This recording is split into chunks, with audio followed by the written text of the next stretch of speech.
how to play Roblox without downloading it. Now for this, we are going to use our browser and just go to google.com, and here we want to type now GG Roblox.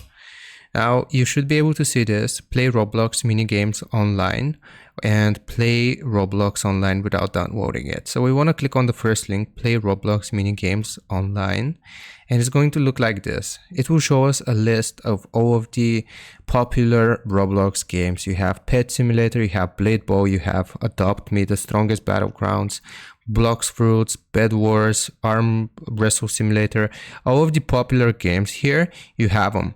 So what you want to do is basically just select the game that you want to play here, and you can also search it right here.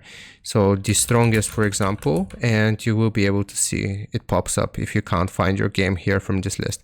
But basically what you want to do is click on the game itself, and it's going to refer us to this page, and it will load up Roblox in our browser, but unfortunately it's not available in my region. But if you're from the US, then you should be able to play no problem. I hope this helps you out. Leave a like and sub, and I'll see you next time.